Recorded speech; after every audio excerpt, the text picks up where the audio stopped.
नित्यारतिहं प्रणतपालभवाब्धिपोतम् वन्दे महापुरुष ते चरणारविन्दम्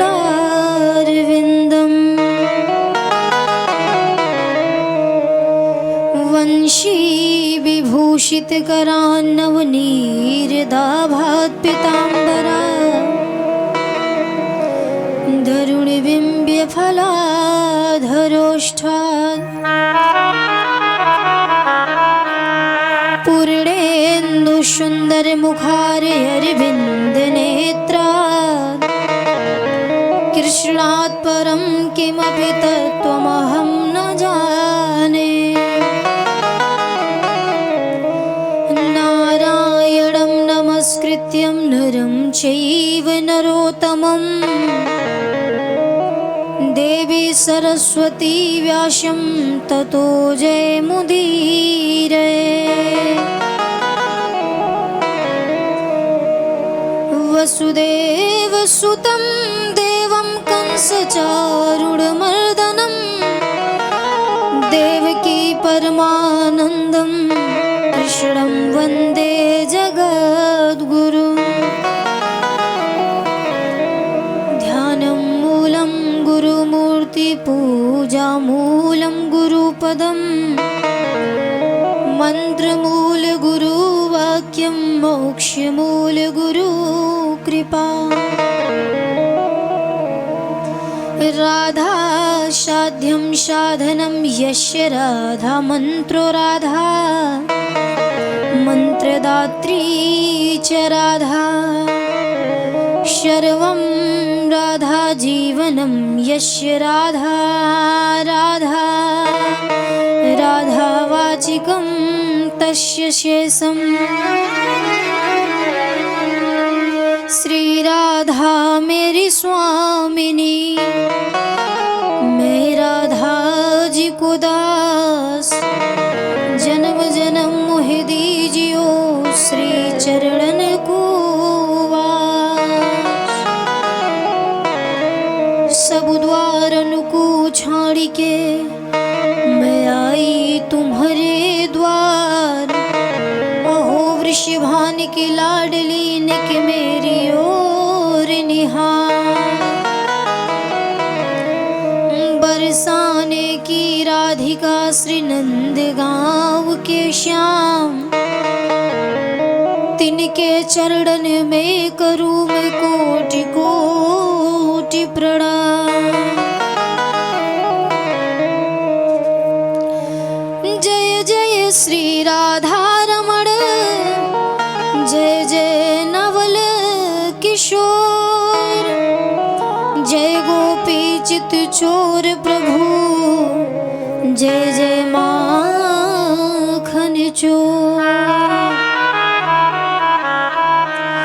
बोल वृंदावन बिहारी लाल की जय हो। श्रीमद् भागवत महापुराण की जय हो। प्रयागराज धाम की जय हो। हनुमान जी महाराज की जय हो। गंगा मैया की जय हो। आइए हरि नाम संकीर्तन करते हुए श्रीमद् भागवत गंगा की ओर प्रवेश करते हैं। जय जय राधा रमन हरि बोल जय जय राधा रमन हरि बोल जय जय राधा रमन हरि बोल जय जय राधा रमन हरि बोल जय जय राधा रमण हरि बोल जय जय राधा रमण हरि बोल जय जय राधा रमन हरि बोल जय जय राधा रमन हरि बोल।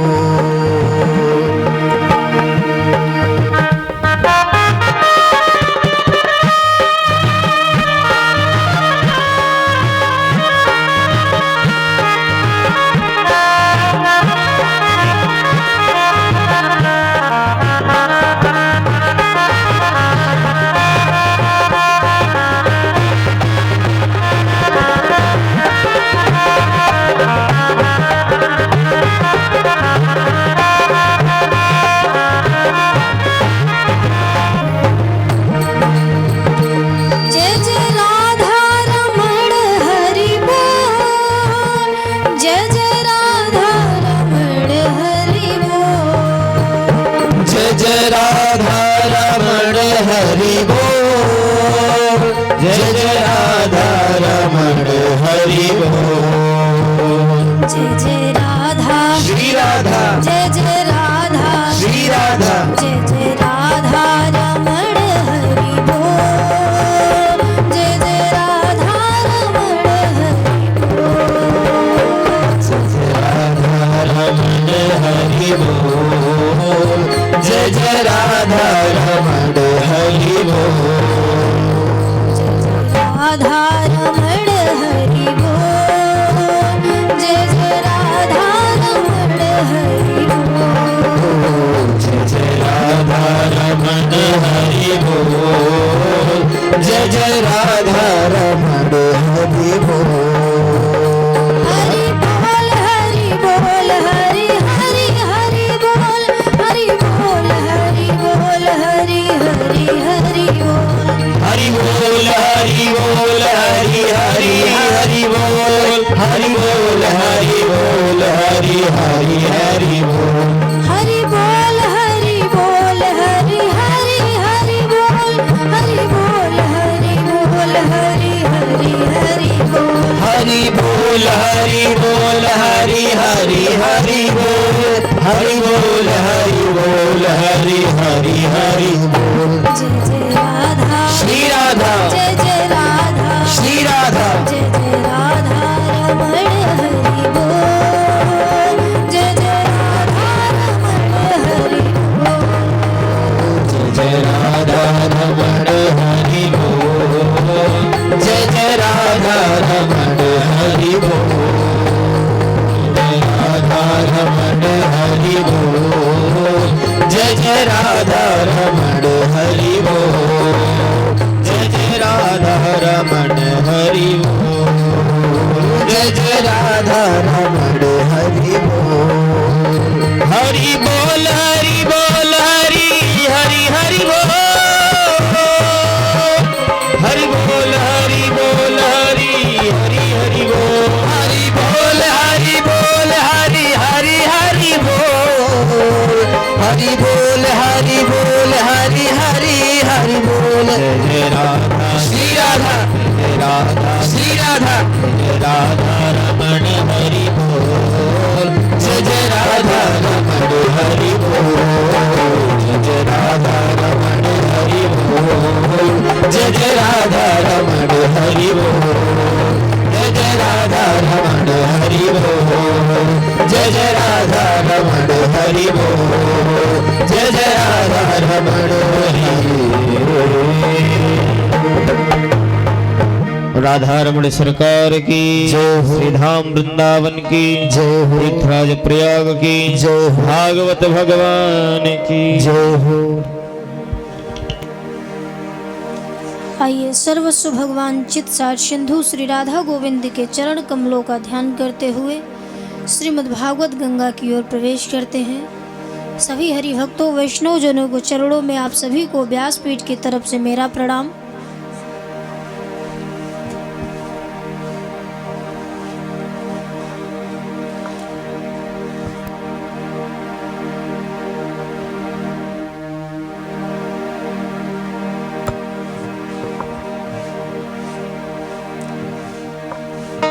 आज कथा के तृतीय दिवस में आप हम सभी प्रवेश कर रहे हैं। आज भगवान के कई भक्त और उनकी लीलाओं का वर्णन होगा। कल से जहां हमने कथा को विश्राम दिया था, आज वहीं से आरंभ करेंगे, क्योंकि आज थोड़ा स्वास्थ्य भी ठीक नहीं है, इसलिए समय से पहले कथा हो सकती है कि हो जाए।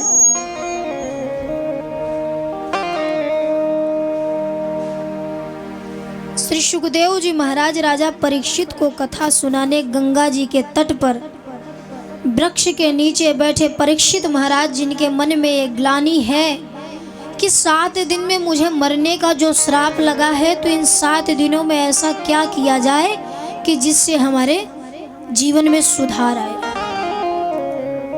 इससे भगवान नाम की प्राप्ति हो सके, भगवान की प्राप्ति हो सके।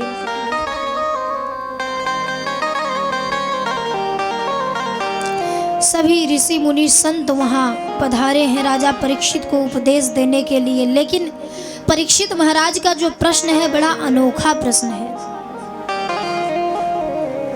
परीक्षित महाराज ऋषियों से संतों से पूछ रहे हैं कि महाराज 7 दिन में ऐसा क्या करें कि जिससे भगवान की प्राप्ति हो जाए।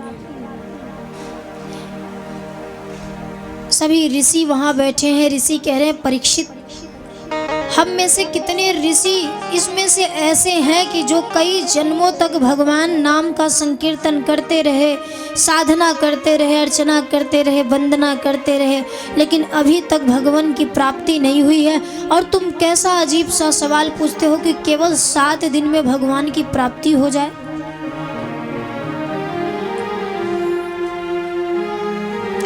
हाँ, मोक्ष मिलने की बात अलग है कि धर्म यज्ञ करो, ये करो, इत्यादि करो, शुभ कर्म करो, लेकिन भगवान की प्राप्ति हो जाए, भक्ति जग जाए, 7 ही दिन में प्रभु आ जाएं, तो ये तो असंभव है।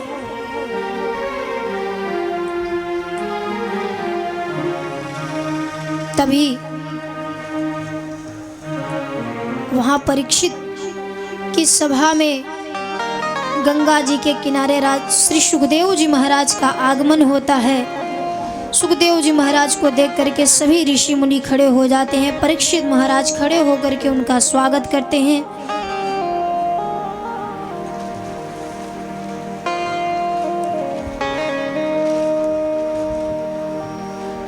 श्री सुखदेव जी महाराज जब कौटीन वस्त्र धारण करके परीक्षित की सभा में आते हैं परीक्षित को उपदेश देने के लिए, तो केवल एक कौटीन वस्त्र, बड़े साधारण से दिखते हैं, तन पे कुछ नहीं है।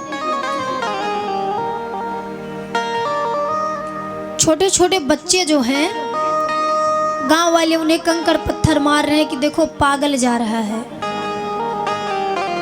क्योंकि उनका इतना साधारण रूप ही है।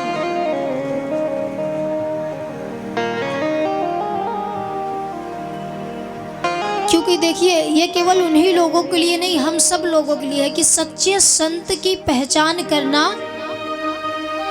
कोई छोटी बात नहीं है। सच्चे संत को पहचानिए। श्री सुखदेव जी महाराज जो कि परम नारायण के कृपा पात्र हैं, राधा रानी के लालित पालित हैं, जब वो सभा में आते हैं तो सभी ऋषि मुनि, वशिष्ठ, अंगिरा, भृगु इत्यादि जितने भी हैं सभी खड़े हो जाते हैं उनका स्वागत करने के लिए। परीक्षित की सभा में जब श्री सुखदेव जी महाराज का आगमन होता है,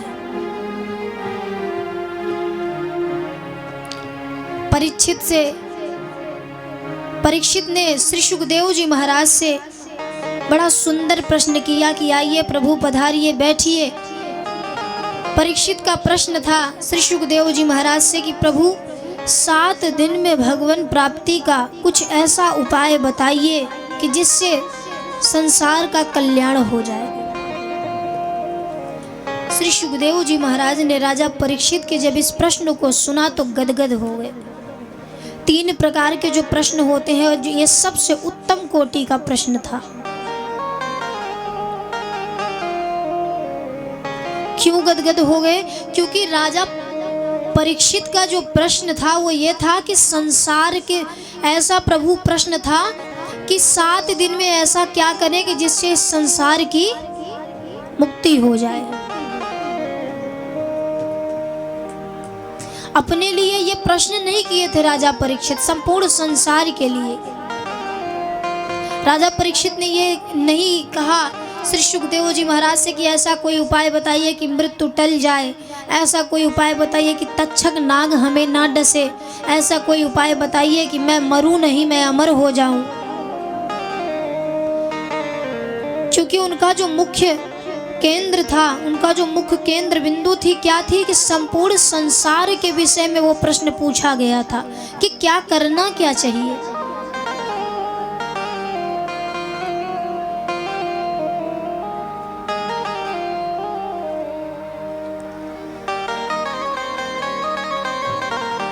श्री सुखदेव जी महाराज राजा परीक्षित से कहते हैं, बेटा परीक्षित, तुमने इतना सुंदर प्रश्न किया है,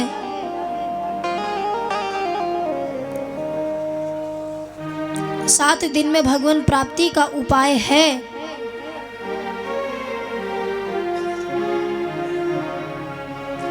और तुमने जो प्रश्न किया है, ये प्रश्न करने का सामर्थ्य सब में नहीं है, क्योंकि अगर देखिए, पहले तो हमें भगवान की प्राप्ति होती नहीं है, पहले तो नारायण की कृपा हम पे होगी नहीं। संत समागम हर कथा तुलसी दुर्लभ दोए, कि संतों का सानिध्य सबको इतना जल्दी नहीं मिलता, अगर मिल भी जाता है तो हम व्यर्थ का सवाल करते हैं। जबकि कहा गया है, वर्णन है शास्त्रों में कि संतों का क्षण और अन्न का कण कभी बर्बाद नहीं करना चाहिए। एक एक क्षण महत्वपूर्ण होता है। अगर कभी प्राप्ति हो भी जाए, मिल जाए, तो उनसे व्यर्थ की बातें मत पूछिए कि महाराज बेटे की नौकरी नहीं लग रही है, लड़की की शादी नहीं हो रही, विवाह नहीं हो रहा है, घर में खर्च नहीं चल रहा, लक्ष्मी नहीं है। अगर कभी प्राप्ति हो भी जाए तो उनसे ये सब नहीं मांगो। मैंने कल कहा था कि वो मायापति हैं। संतों से व्यर्थ की बातों में ना जा करके भगवान की प्राप्ति के विषय में पूछिए।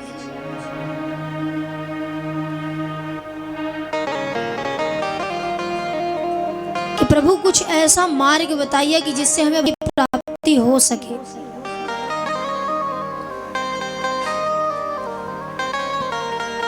क्योंकि धन दौलत लक्ष्मी ऐश्वर्य वैभव ये तो सभी को प्राप्त होता ही होता है, उनके प्रारब्ध के ऊपर है, कर्म के ऊपर है, वो तो होगा ही।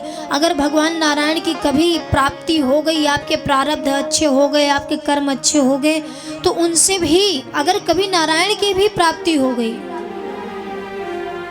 तो उनसे भी व्यर्थ की बातों को ना मांगते हुए एक ही चीज मांगिएगा।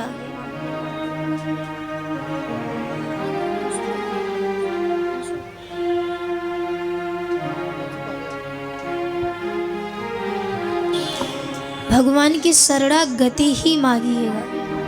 क्योंकि ये देखिए, सब नहीं मांगते हैं, इसमें 100 में से कोई एक मांगता है, और भगवान सबको देते भी नहीं है। ये 100 में से किसी एक को देते हैं। जितना कठिन आपको भगवान नाम की प्राप्ति मांगना है, भगवान को मांगना है, उतना ही कठिन भगवान को अपनी भक्ति प्रदान करना है।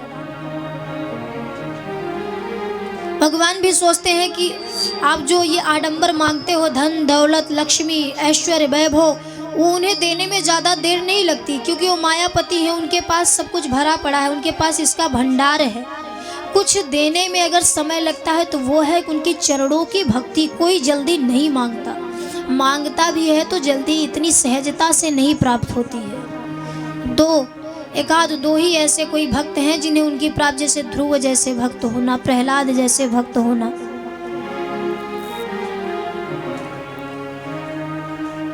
इतनी सहजता से उनकी भक्ति नहीं प्राप्त होती है।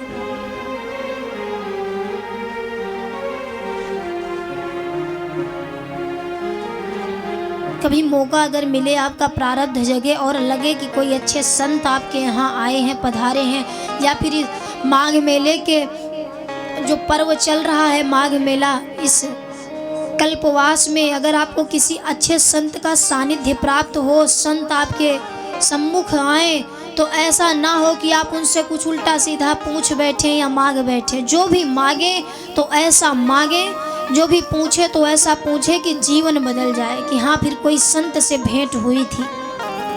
लेकिन हमें पता है, माताओं की बुद्धि या फिर जो बुजुर्ग हो जाते हैं, बुद्धि थोड़ी सी जड़ होने लगती है, और फिर होता क्या है कि क्या मांगते हैं, नाती की जॉब नहीं लग रही है, बेटे की सैलरी कम है, बेटी का विवाह नहीं हो रहा, अच्छा घर नहीं मिल रहा, यही सब मांगते हैं।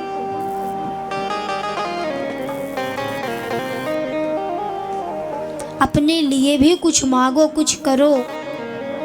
माताजी 50 की उम्र होगी आपकी, 60-70 की होगी, कुछ बचा नहीं है अब जीवन में, सारे सुख भोग चुकी हो। मैंने कहा था 50 के बाद जो शुरू होता है 51, आपके जीवन में वनवास शुरू हो गया है। 51 वन आया ना, इससे पहले तो नहीं था, इससे पहले तो 40 था, 41 था, 42 था, 43 था, 50 था। 50 की उम्र के बाद क्या हो शुरू हो जाता है, वनवास। 51 अब वनवास शुरू हो गया, सब छोड़ो, धीरे धीरे मोह माया त्यागो, सारे सुखों का आपने भोग कर लिया है, अब क्या बचा है? केवल भक्ति करना।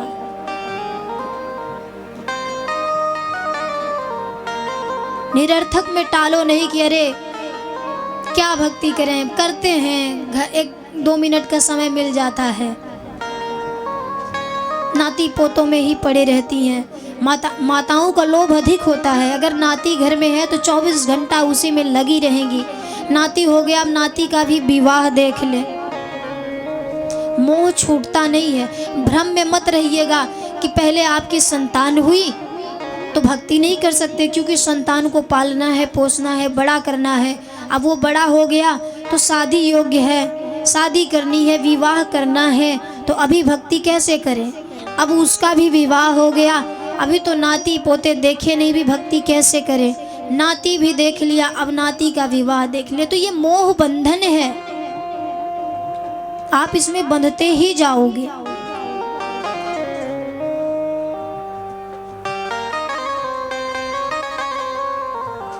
इसमें आप बंधते ही जाओगे, इससे निकलो। इसीलिए कितना अच्छा समय है आपके लिए।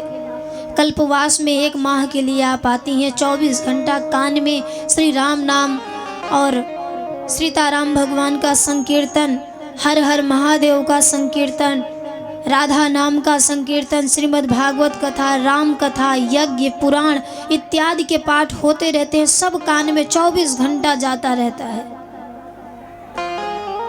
यहाँ देखो, वही ना करो कि घर से आई हैं यहाँ पे कल्पवास करने, यहाँ भी वही जो नियम घर में था यहाँ मत बनाइए कि सुबह गई, गंगा स्नान किया, आई, दोपहर में भोजन की, भोजन बनाई और फिर उसके बाद 4 माताएं अपने अपने पंडाल से निकल के पंडा महाराज के कुटिया में बैठ करके सिर्फ प्रपंच ही चल रहा है। ऐसा ना हो, अपनी अपनी बहुओं की बुराई।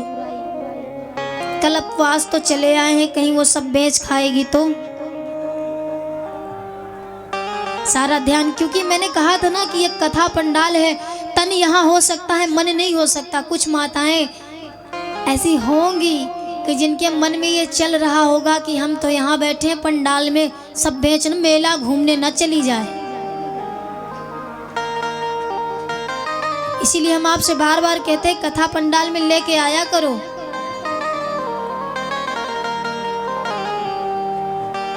टेंट में कोई चोरी नहीं होगी, क्योंकि जब सभी चले आओगे तो चुराने वाला कोई बचेगा ही नहीं।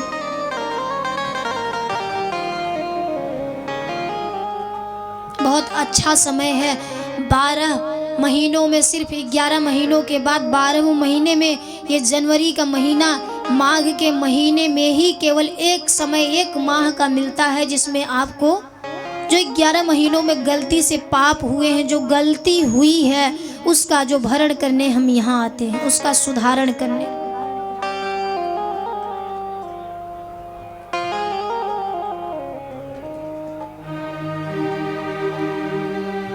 संतों का सानिध्य यहाँ प्राप्त हो रहा है।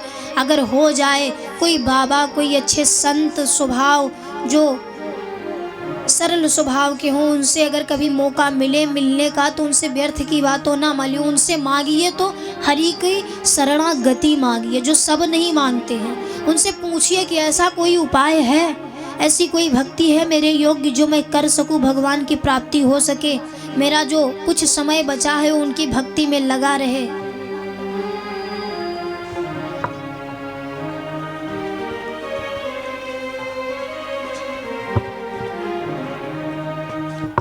आइए उस मुरली वाले से हम भी अर्चना वंदना करते हैं कि अपने चरणों में हमारा भी ध्यान लगा करके रखना।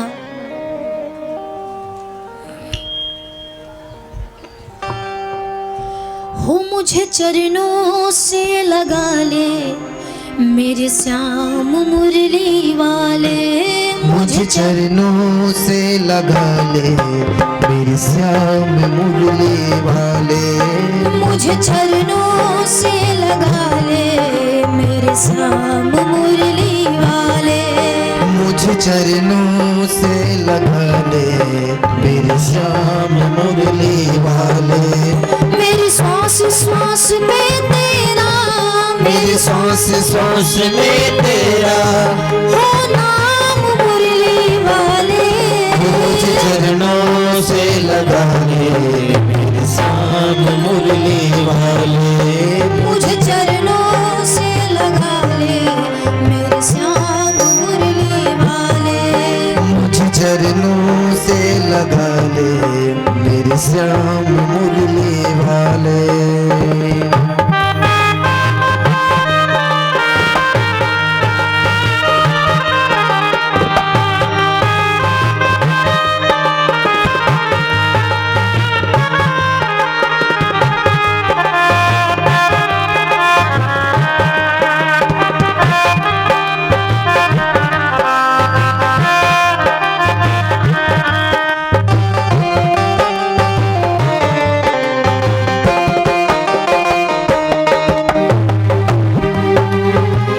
भक्तों की तुमने कान्हा विपदा है तारी। भक्तों की तुमने कान्हा विपदा है तारी। मेरी भी बाह थामो आके बिहारी। मेरी भी बाह थामो बाके बिहारी। मेरी भी बाह थामो आके बिहारी। मेरी भी बाह थामो बाके बिहारी। हाँ बिगड़े बनाए तुमने अब बिगड़ी बनाए तुमने। अब बिगड़े बनाओ तुम ही सब काम मुरली वाले। मुझे चरणों से लगा के मेरे श्याम मुरली वाले।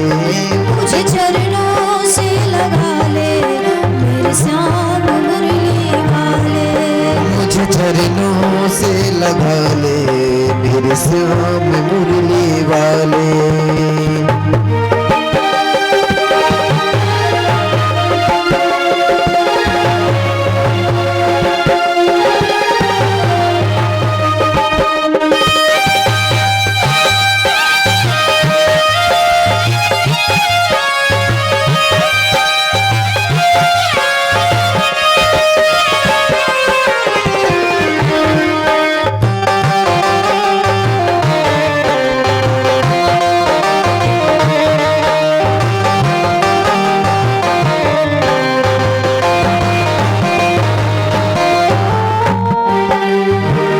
तुम हो दया के सागर जन्मों की मैं हूँ प्यासी।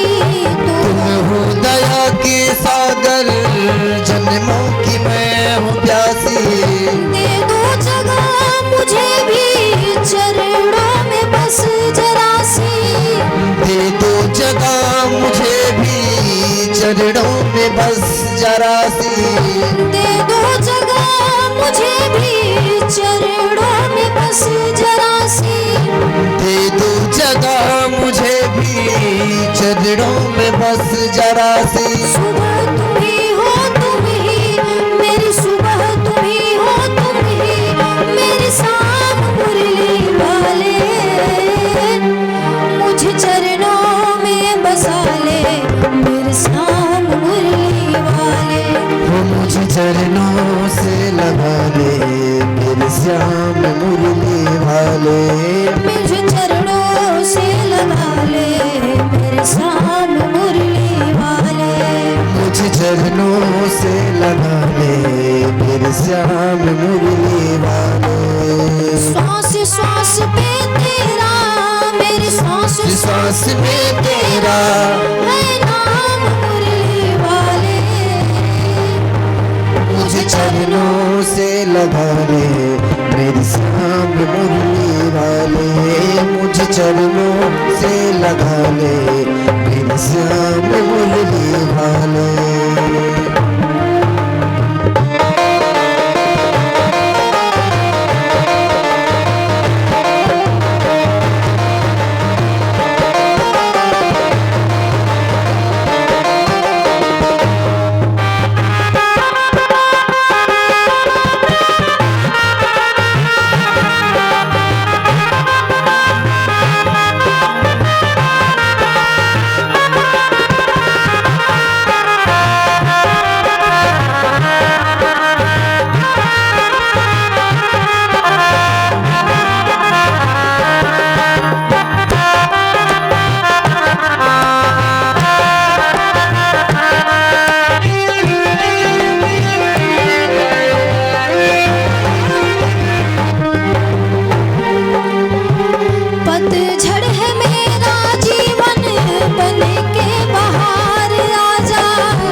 बोला। हो बेचैन मन के तुम ही हो, बेचैन मन के तुम ही आराम मुरली वाले, मुझे चरणों से लगा ले मेरे श्याम मुरली वाले, मुझे चरणों से लगा ले मेरे श्याम मुरली वाले। मुझे चरणों से लगा ले मेरे श्याम मुरली वाले, मुझे चरणों से लगा ले मेरे श्याम मुरली वाले।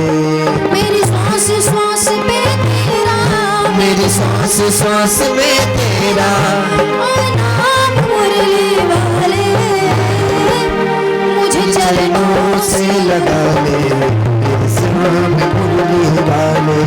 मुझे चरणों से लगा ले मेरे श्याम मुरली वाले। मेरी सांस सांस में तेरा, मेरी सांस सांस में तेरा है नाम मुरली वाले। मुझे चरणों से लगा ले मेरे श्याम मुरली वाले। मुझे चरणों से लगा ले मेरे श्याम मुरली वाले, मेरे श्याम मुरली वाले, मेरे श्याम मुरली वाले। बोलो श्याम सुंदर भगवान की जय हो। यही मांगना भगवान से कि मुझे अपने चरणों से लगा लो। अगर कभी मौका मिल जाए मांगने का तो, क्योंकि अगर आपके जीवन में आनंद है तो दुख सुख से कोई मतलब ही नहीं है। अगर जीवन में आनंद आ गया तो सुख क्या करता है? सुख थोड़ी देर के लिए दुख को दबा देता है। जब भी आपके जीवन में सुख आता है, थोड़ी देर के लिए आपके जीवन में दुख को दबा देता है। क्योंकि ये तो देखिए, सुख दुख दोनों भाई भाई, ये वो तो सबके जीवन में आता जाता रहेगा। लेकिन अगर जीवन में गलती से एक बार आनंद आ गया तो फिर परमानंद है, वो कभी नहीं जा सकता। सुख हो या दुख हो, बराबर मात्रा में रहेगा। कभी उसके प्रति दुख नहीं लगेगा।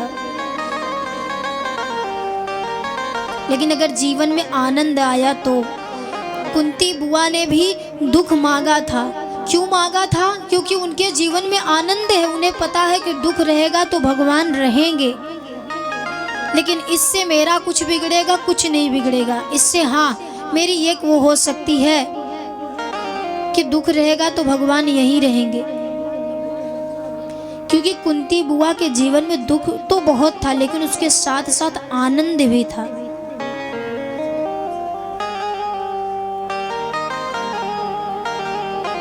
और जिसके जीवन में एक बार आनंद आ गया, उसका जीवन कृतार्थ हो गया फिर उसे। क्योंकि आनंद स्वयं भगवान है।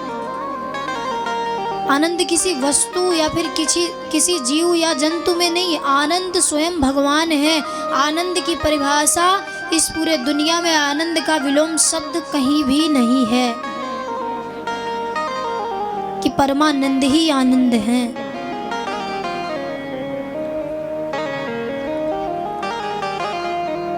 तो अब श्री सुखदेव जी महाराज राजा परीक्षित को श्रीमद् भागवत कथा का श्रवणपान कराते हैं और कहते हैं, बेटा तुम डरो नहीं। इस 7 दिन में मैं तुम्हें ऐसी श्रीमद् भागवत कथा का श्रवणपान कराऊंगा जिसके श्रवण करते ही तुम्हारा उद्धार हो जाएगा। अमर तो नहीं कर सकते, लेकिन मृत्यु के भय से दूर कर दूंगा। ऐसी श्रीमद् भागवत कथा का श्रवणपान मैं तुम्हें कराने जा रहा हूँ।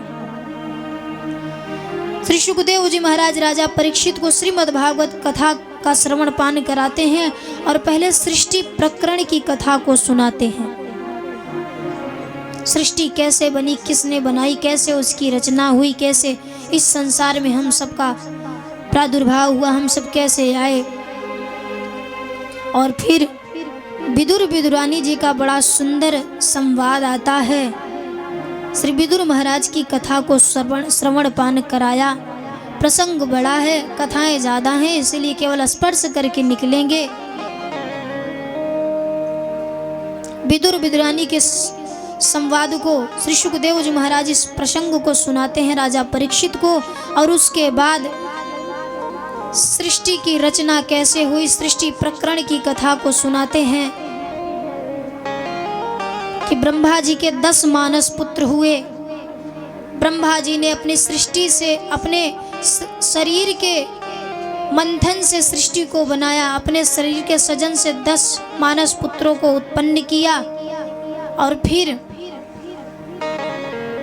सबसे कहा कि सृष्टि रचो, सृष्टि की रचना को आगे बढ़ाओ, सृष्टि करो। सबने मना कर दिया, सबने मना कर दिया कि हमसे नहीं हो पाएगा। तब ब्रह्मा जी ने अपने शरीर के मंथन से 2, एक स्त्री और एक पुरुष को उत्पन्न किया, जिनका नाम है मनु शतरूपा।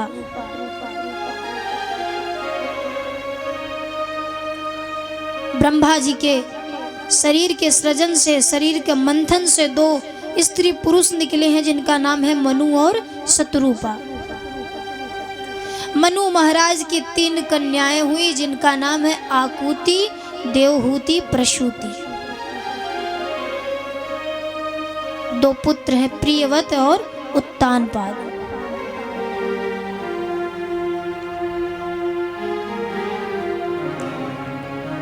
उनके 3 कन्याओं का वर्णन हुआ। सबसे पहले कथा आती है देवहूति की। माता देवहूति का विवाह कर्दम्य मुनि के साथ हुआ।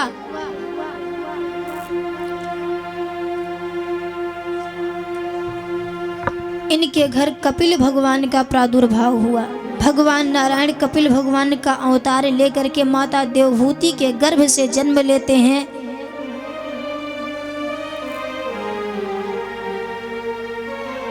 माता देवहूति जानती हैं कि ये साक्षात भगवान है, नारायण का अवतार हमारे यहाँ हुआ है।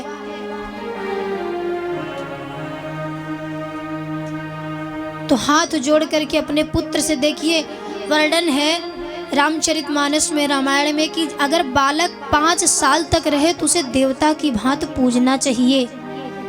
ब्रह्म का वास रहता है 5 साल तक बालक में। अगर माँ चाहे तो 5 साल तक, अगर उसका बालक 5 वर्ष का है तो उसके चरण को छू सकती है।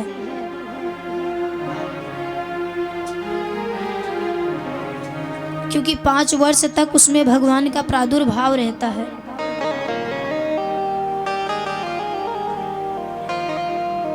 कपिल भगवान से माता देवहूति प्रश्न करती हैं कि प्रभु ऐसा कोई उपाय बताइए कि जिसके हमारा ये मन भगवान के चरणों में लग सके। क्योंकि ये जो हमारा मन है बड़ा चंचल है, इतनी सहजता से, इतनी आसानी से नारायण के चरणों में नहीं लगता है। किसी भजन में आता है कि ये मन बड़ा चंचल है, कैसे तेरा भजन करूं। कपिल भगवान अपनी माता देवहूति को उपदेश देते हुए कहते हैं, माता अगर भगवान को पाना है तो पहले इंद्रियों को वश में करो। जो 10 इंद्रियां हैं आपकी, इसको वश में करो। और इंद्रियां कैसे वश में होंगी? तपस्या करनी पड़ेगी, साधना करनी पड़ेगी। और आज के समय में यह संभव नहीं है। इंद्रियों को बस में करने के लिए ज्यादा कुछ नहीं करना है। बस में मत करो, इन्हें मारो नहीं, इंद्रियों का दमन मत करो। बस छोटा सा उपाय है कि इसको संसार से हटा करके भगवान की तरफ मोड़ दो। बस में करने का क्या मतलब हुआ कि भगवान की तरफ मोड़ने का क्या अर्थ हुआ कि जैसे आपकी जिह्वा कुछ मांग रही, कुछ खाने का मन है, कुछ भी, तो जो भी बनाओ अपने रसोई में, माताएं जो भी बनाए उसका भोग श्री ठाकुर जी को जरूर लगा दो। और जब भोग लग जाता है तो फिर वो भोजन नहीं रह जाता, फिर वो प्रसाद हो जाता है। और प्रसाद खाने से कभी बुद्धि नहीं बिगड़ती।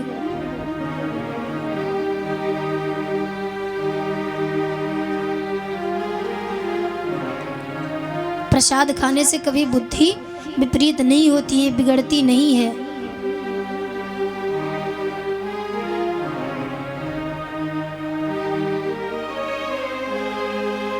अपनी माता देवहूति को उपदेश देते हुए कहते हैं, माता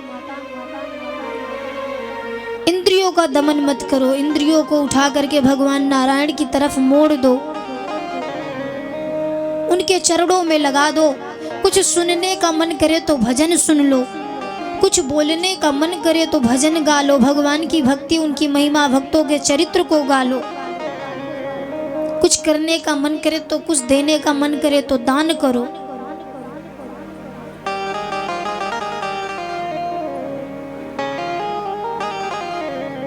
और असली भक्ति का नियम, नित्य नियम कर्म पूजा का भी उपदेश दिया कि कैसे करनी चाहिए।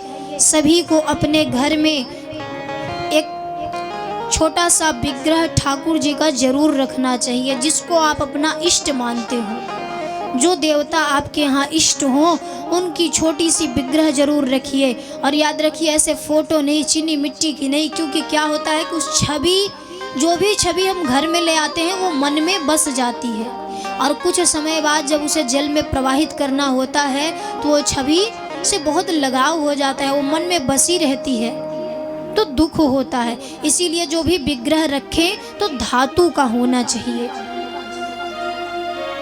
मैं जबरदस्ती आप पे बोझ नहीं बनाऊंगी कि आप मेरे ठाकुर जी का ही विग्रह रखो। आपकी स्वेच्छा, हो सकता है कि आपके इष्ट देव भोलेनाथ जी हो, नारायण हो, माँ दुर्गा हो, कोई भी हो, तो जो भी आपके इष्ट हो, एक इष्ट की मूर्ति अपने घर में रखनी चाहिए, ठाकुर जी का छोटा सा विग्रह रखना चाहिए।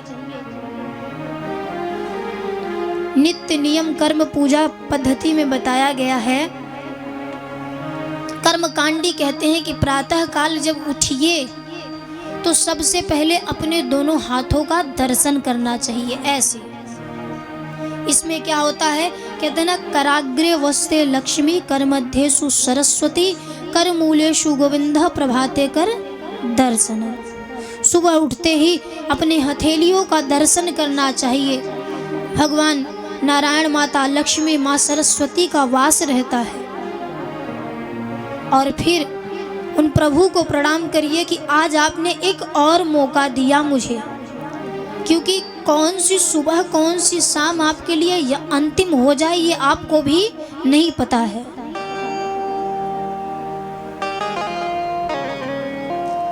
और फिर स्नान इत्यादि करके भगवान श्री ठाकुर जी के मंदिर में जाएं, जो भी घर में आप जहाँ पूजा स्थल हो। और याद रखें, जिसे आप इष्ट माने उसी की मूर्ति रखें।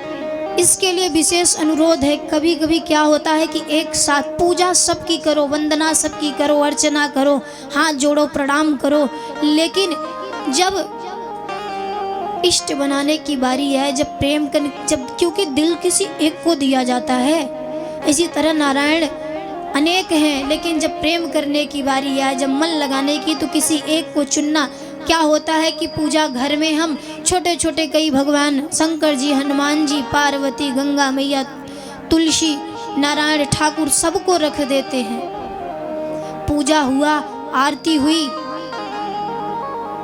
तुलसी दल डाल के भोग लगाया। अब हमको तो ये पता ही नहीं है कि तुलसी दल जिसमें पड़ जाता है भगवान भोलेनाथ उसका भोग नहीं लगाते हैं। बिलोपत्र डाल के भोलेनाथ को भोग लगता है, दूर्वा डाल के गणेश जी को लगता है, और गुड़हल के फूल से माता लक्ष्मी को लगता है, तुलसी डाल के भगवान श्री कृष्ण, हनुमान जी, राम जी, इन सब को भोग लगता है। तो हम जानते हैं कि आपके पास घर में इतना तो समय होगा नहीं कि अलग अलग भोग लगाएं, अलग अलग जगह रखें। इकट्ठा सब भोग रखा, तुलसी दल डाला, तुदेयं वस्तु गोविंदम लगा के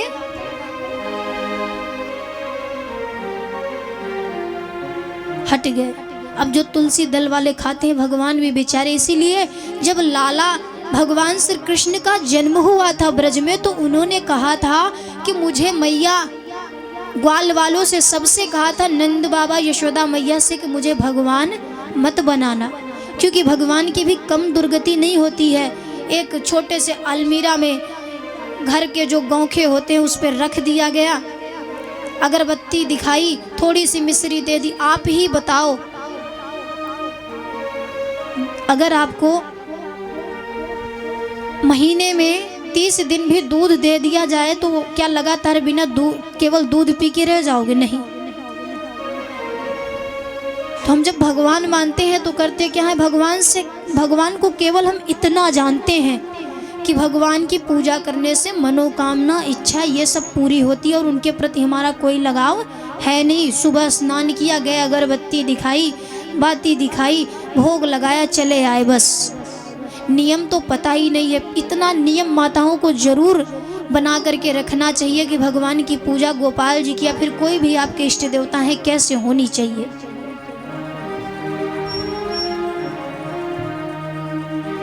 है ना?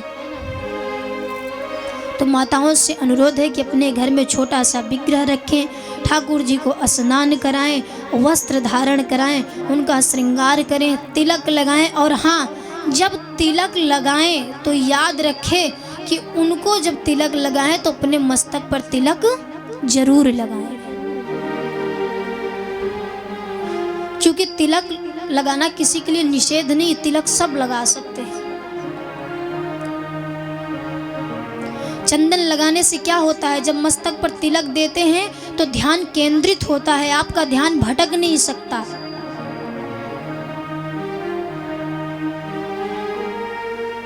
कुछ लोग, हाँ ये भी है, कुछ लोग इसलिए नहीं लगाते, कहते महाराज लगा तो ले, लेकिन ये जैसे लगा के घर से बाहर निकलते हैं, लोग कहते हैं ये तो बाबा जी बन गया, ये तो चंदन पोत के बाबा जी बन गया, इसीलिए नहीं लगाते। लगाना चाहते भी हैं तो इसलिए नहीं लगाते हैं कि घर से बाहर निकलते हैं तो लोग कहते हैं ये तो चंदन लगा के बाबा जी बन गया। अच्छा, फिर भी अगर लगा लो तो लोग उस पे भी टिप्पणी। भक्ति ऐसे ही नहीं प्राप्त होती, उसके लिए भी बड़े परिश्रम है, बहुत कुछ सहना पड़ता है।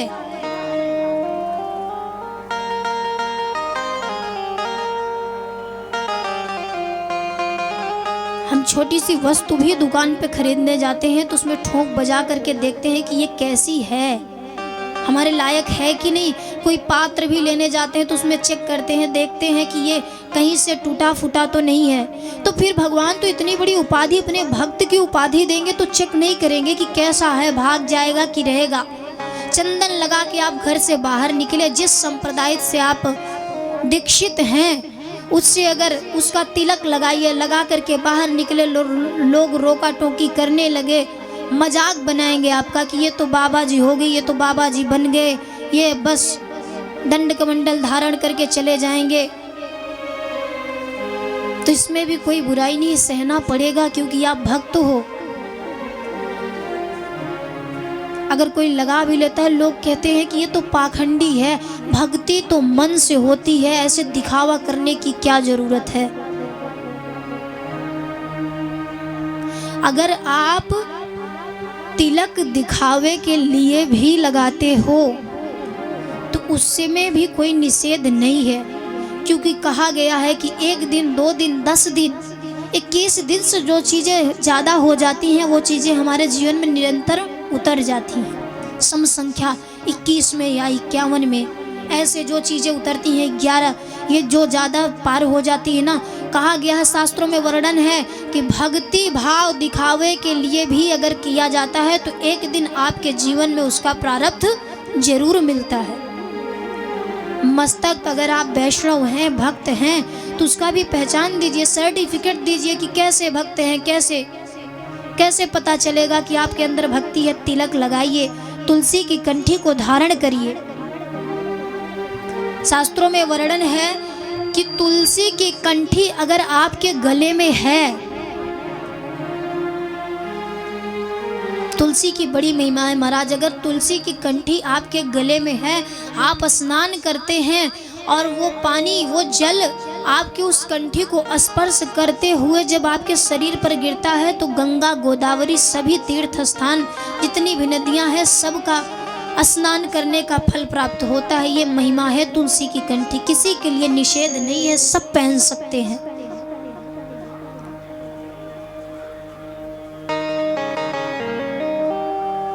तिलक लगाओ, तुलसी की कंठी पहनो, क्योंकि जिन प्रभु ने ये जीवन दिया है उनके लिए थोड़ा सा अगर हम कुछ दो चार बातें सह भी लेते हैं, सुन भी लेते हैं, तो हमारा कुछ बिगड़ जाएगा? नहीं बिगड़ेगा। तिलक लगाइए, लोग बस यही होगा ना।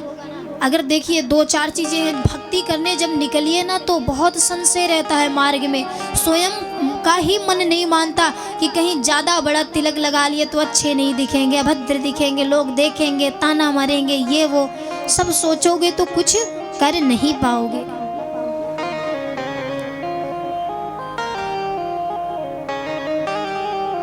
आप सनातन धर्म में जन्म लिए हो, ये जो धर्म है सनातन धर्म, हो सकता है कि आपकी कई पीढ़ियां, इसका प्रादुर्भाव कब हुआ कब आया ये धर्म किसी को पता नहीं है, क्योंकि ये जन्मों जन्मांतर से ये सनातन धर्म वैष्णव भक्त जनों को बढ़ावा देता है, साधु संतों को। आप भी वैष्णव हैं तो किसी प्रकार का संकोच नहीं, तुलसी की कंठी धारण करिए, तिलक लगाइए, मस्तक में कोई शर्म नहीं कि तिलक लगा लेंगे तो बड़े वो दिखेंगे, सबको लगाना चाहिए। जो चंदन अपने ठाकुर जी को लगाइए, जो तिलक लगाइए, उनको लगाने के बाद आप स्वयं भी लगाइए। ठाकुर जी के विग्रह को स्नान कराइए, वस्त्र पहनाइए, तिलक लगाइए, साज सज्जा करके आरती उतारिए, भोग लगाइए। और ध्यान रहे पूजा घर में बहुत अधिक मूर्ति या फिर फोटो या फिर किसी भगवान के ज़्यादा चित्रपट रखने की जरूरत नहीं है। जिसको इष्ट मानिए उसी का रखिए, किसी एक का। पूजा भी अच्छे से होगी, फल भी अच्छे से प्राप्त होगा, संशय भी नहीं रह जाएगा। रोज बिना खाए भोले बाबा सोएंगे नहीं। क्या होता है, कोई माताएं इकट्ठा करके भगवान रख देती हैं। अब शंकर जी त्रिशूल हटावे तो हनुमान जी को लगे, हनुमान जी गदा हटावे तो दुर्गा जी को लगे। एक ही घर में इतने भगवान भर दिए जाते हैं। तुलसी दल डाल लिया गया तो दियम बस्तो गोविंदम, अब भोग लगा दिया गया। जिसको पाना हो पाओ, नहीं जिसको नहीं पाना ऐसे बैठे रहो, अगरबत्ती तो पा ही गए हो। तो भाव नहीं जगेगा। भाव जगाना हो तो किसी एक को इष्ट बनाइए, किसी एक को मानिए, अच्छे से पूजा। शंकर जी को बनाना है शंकर जी को बनाओ, भोलेनाथ को बनाओ। लेकिन एक बात विशेष तौर से ध्यान दीजिएगा, एक भजन में मैंने परसों बताया था कि भोले बाबा ने राधा रानी की सीढ़ी चढ़ी थी, ठाकुर जी का दर्शन करने आए थे, लेकिन ऐसे नहीं, अपने रूप में नहीं, गोपी बन के आए थे। राधा रानी सरकार के चरणों में सबको गोपी बना लिया जाता। आप हो, हम हैं, कोई भी हो, सब यहाँ गोपी भाव से ही आते हैं।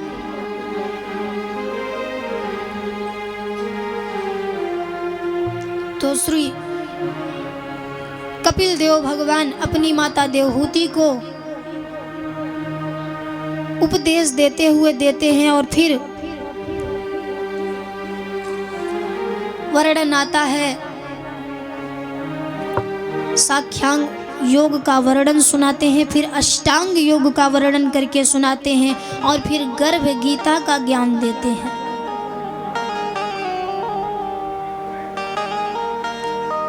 गर्भ गीता के ज्ञान को अपनी माता देवहूति को बताते हैं। कपिल देव भगवान क्या बताते हैं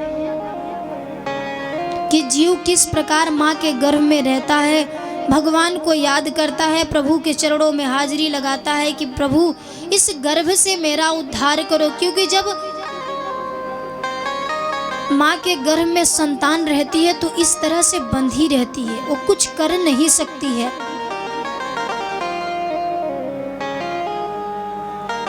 सभी मल में लिपटी रहती है, बड़े बड़े कीड़े मकोड़े वहाँ जो सूक्ष्म रूप से जो जीव होते हैं उसको नोचते हैं, बड़ी कष्ट होती है, प्रताड़ना होती है। मैया जो भी तीखा खा रही है, मीठा खा रही हैं, उससे उसे बड़ा कष्ट होता है। तब वहाँ तो कोई जा सकता नहीं रक्षा के लिए। गर्भ में कोई उस बालक की रक्षा के लिए तो जा सकता नहीं है, और वो भी बाहर आके किसी को बता सकता नहीं। तो वो क्या करते हैं कि मन ही मन उस नारायण को याद करता है जीव अपनी माँ के घर में कि हे प्रभु उद्धार करिए, मेरा कल्याण करिए। जब मैं इस गर्भ से बाहर आ जाऊंगा तो आपकी भजन करूंगा, पूजा पाठ इत्यादि सब में ध्यान लगाऊंगा। तब भगवान नारायण 9 महीने के बाद माँ के गर्भ से उस बालक का उद्धार करते हैं। और जैसे इस धरती पर जन्म लिया, ऐसे माया में फंसते हैं, जैसे कमल के बीज, कमल के पंखुड़ियों में भंवरा फंस जाता है। माया ऐसी पकड़ती है कि एक दोहे में कहते ना, कबीरा जब हम पैदा हुए जग हंसा हम रोए, ऐसी करनी कर चलो हम हंसे जग रोए।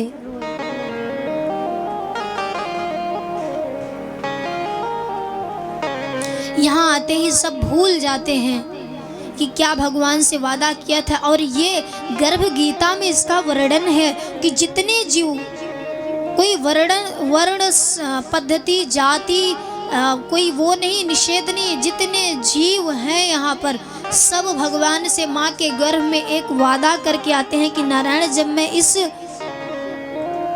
धराधाम पर आऊँगा तो आपकी भक्ति भजन इत्यादि करूँगा, मेरा उद्धार करिए। लेकिन जैसे जीव यहाँ आता है ऐसे माया में पड़ता है कि सब भूल जाता है,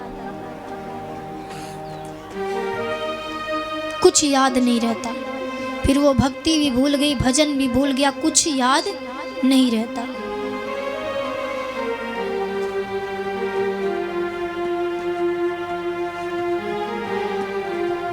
कपिल देव भगवान अपनी माता देवहूति को सबका वर्णन करके सुनाते हैं। साख्यांग योग, अष्टांग योग, गर्भ गीता का ज्ञान सब कुछ बताते हैं और फिर अपनी माँ से विदा लेकर गंगा सागर चले जाते हैं।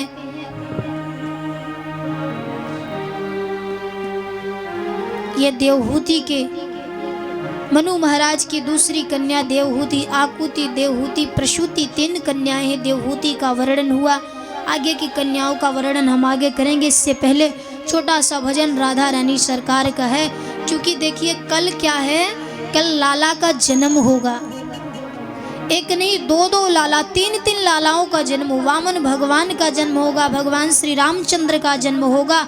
और उसके साथ साथ जो इस भागवत के मूल बिंदु हैं, जो इसके मुख्य केंद्र हैं, भगवान श्री कृष्ण का अवतार होगा। कल चतुर्थ दिवस है।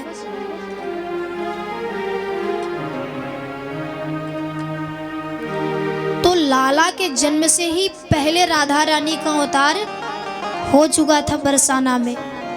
तो कल प्रभु का यहाँ अवतार होगा। आज राधा रानी के भजनों पे गुनगुनाइए, नाचिए। बार बार ये क्यों कहा जाता है कि ऐसे नहीं नाचिए कि हाँ लाइव चल रहा है इसलिए ना, भक्ति में मग्न होके नाचिए। यहाँ नाचने से सारे बंधन छूट जाते हैं। यहाँ सब कुछ छोड़ के नहीं बनता, खड़े हो जाओ, राधा नाम में अपने जीवन को कृतार्थ करो।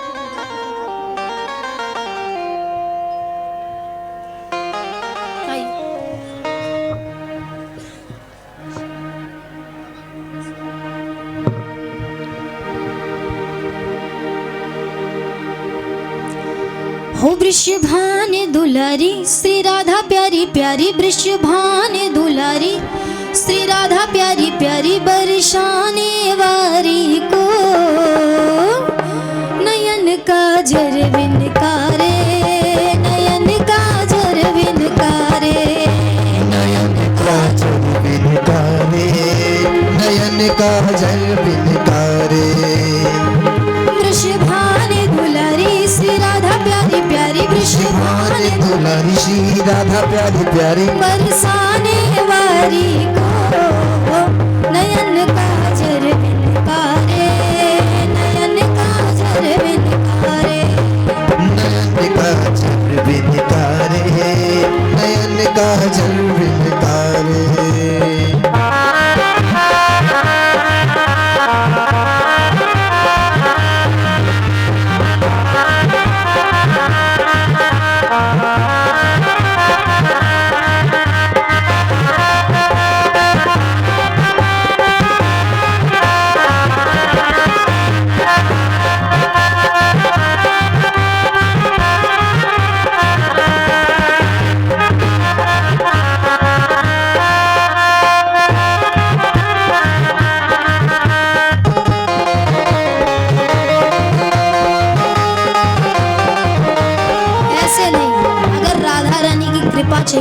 से नहीं, शांति से मत बैठिए। ताली सेवा करते हुए, नहीं खड़ा होना है तो ताली सेवा तो कर सकते हैं ना। वृषभाने दुलारी श्री राधा प्यारी प्यारी, वृषभाने दुलारी श्री राधा प्यारी प्यारी, बरसाने वारी को नयन काजर विनकारे, नयन काजर विनकारे, नयन काजल विनकारे, नयन काजल विनकारे, नयन काजल विनकारे, नयन काजल विनकारे।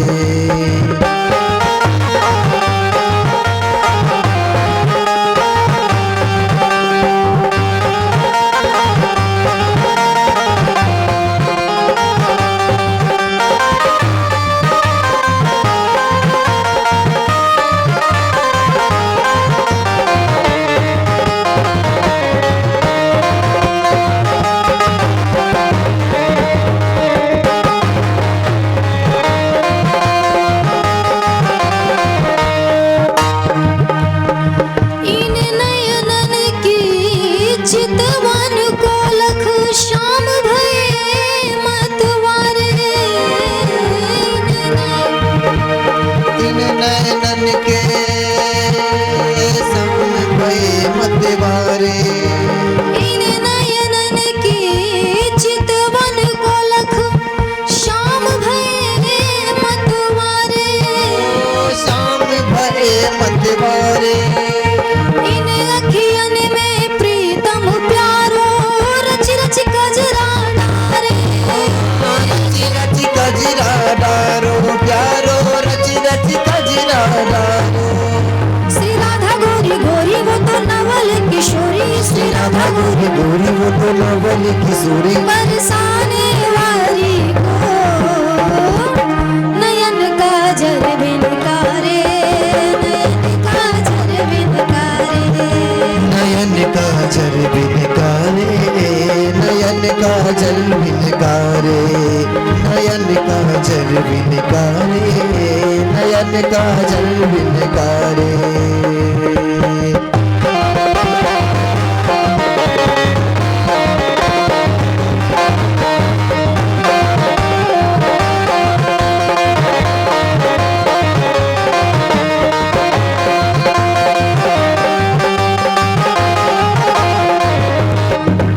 करुणामयी कृपामयी मेरी दयामयी राधे, करुणामयी कृपामयी मेरी दयामयी राधे, करुणामयी कृपामयी मेरी दयामयी राधे, करुणामयी कृपामयी मेरी दयामयी राधे, करुणामयी करुणामयी कृपामयी, कृपामयी, करुणामयी करुणामयी, कृपामयी कृपामयी, मेरी दयामयी राधे, करुणामयी कृपामयी मेरी दयामयी राधे, करुणामयी कृपामयी मेरी दयामयी राधे, करुणामयी कृपामयी मेरी दयामयी राधे,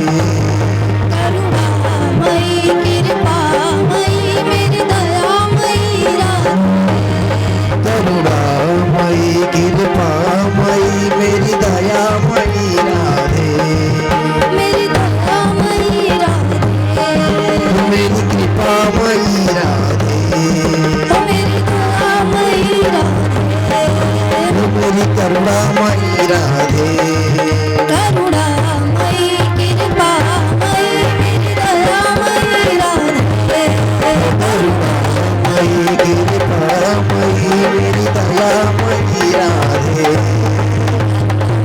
मयी कृपामयी मेरी दयामयी राधे, करुणामयी कृपामयी मेरी दयामयी राधे, मेरी दयामयी राधे, मेरी कृपामयी राधे, मेरी दयामयी राधे, मेरी करुणामयी राधे।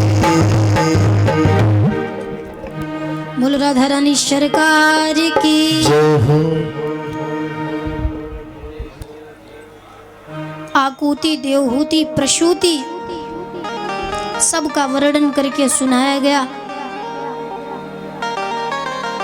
और फिर कथा आती है उत्तानपाद।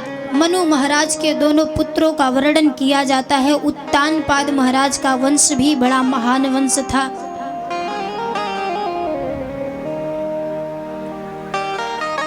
प्रियव्रतोत्तानपादो शतरूपायते श्रुतो वासुदेवस्य कलाया रक्षायां जगतः स्थितो।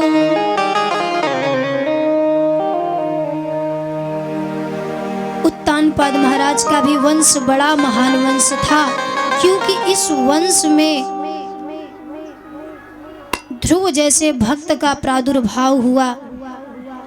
ऐसे भक्त जिन्होंने 5 साल की उम्र में भी भगवान नाम की प्राप्ति कर ली थी।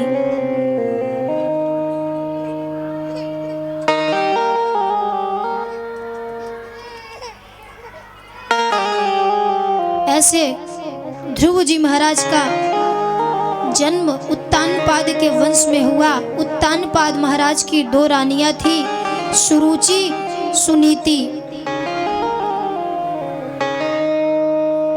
एक सुनीति किसका नाम है? जो नीति के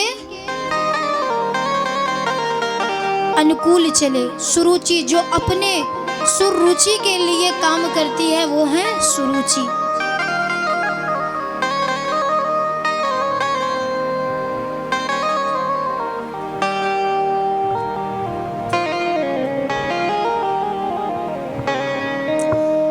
ध्रुव जी महाराज 5 साल की आयु में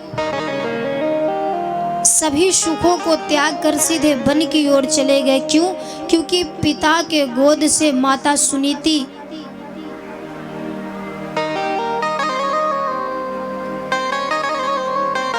उतार करके माँ ने बोला था कि अगर तुम्हें इस राजगद्दी पर बैठना है तो जाओ, जा करके भगवान की पूजा वंदना करो और उनसे कहना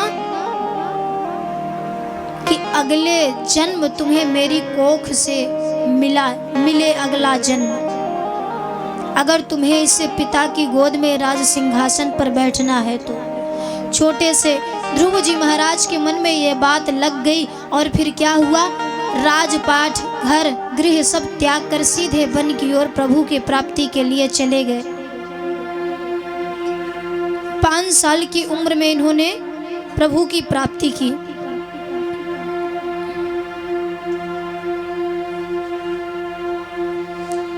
अब देखिए यहाँ भी शब्दों पे ध्यान दीजिएगा कि 5 साल की उम्र में प्रभु की प्राप्ति की, क्योंकि बताया जाता है कि ये वो समय होता है बचपन का जब हम भगवान को रिझा सकते हैं। बचपन का ही समय है। अगर बचपन से भगवान के प्रति आस्था लगी रही तभी उद्धार होगा।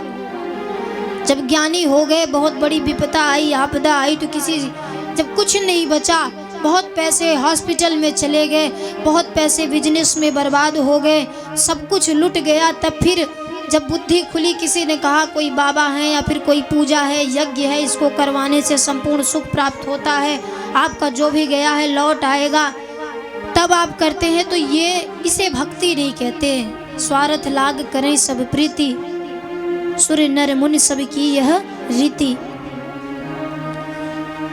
तो अगर स्वार्थ बस आप करते हैं तो इसे भक्ति नहीं कह जाती है। भक्ति किसे कहते हैं? अगर बचपन में ही एक बार, क्योंकि भक्ति बचपन का विषय है, बचपन का नहीं है कि जब आप 55 के हो जाएंगे तब करेंगे। उस समय क्या होगा? माला तो हाथ में है लेकिन जप नहीं पा रहे, बार बार छूट के गिर जा रही है। ये वास्तविकता है। आज के समय में ऐसा ही हो रहा है।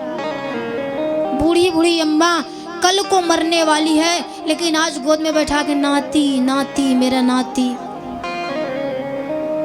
माला नहीं छू रही, पूजा पाठ में नहीं।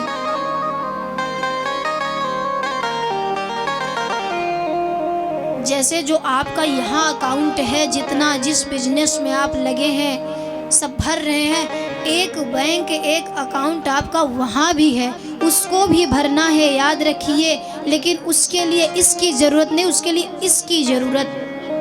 ये तो माँ लक्ष्मी का प्रतीक हो गया और ये माला का प्रतीक है। वो केवल भगवान नाम से भरा जाता है। तो वहाँ का भी तो अकाउंट फुल करना है, वो भी आपकी ही जिम्मेदारी है। ध्रुव जी महाराज 5 वर्ष की आयु में भगवान को प्राप्त करते हैं।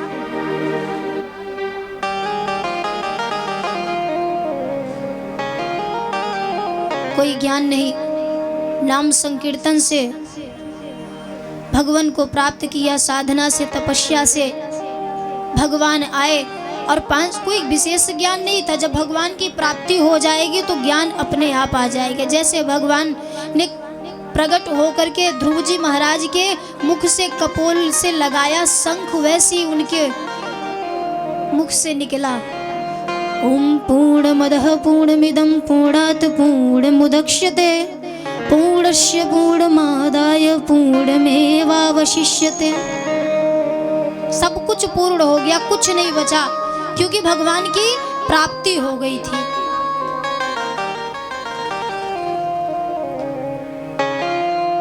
इनका चरित्र बहुत अद्भुत है। इन सब ने एक एक आपके लिए मार्ग बताया संसार वासियों के लिए कि देखिए, भक्ति बचपन में करिए। भगवान को पाने की कोई विशेष उम्र, जाति, वर्ण का होना जरूरी नहीं है। जो प्रभु से जिसने लगन लगा ली, कोई भी हो, तो भगवान स्वयं आते हैं। बस उसके प्रति लगन को लगाइए, अपने मन को बढ़ाइए।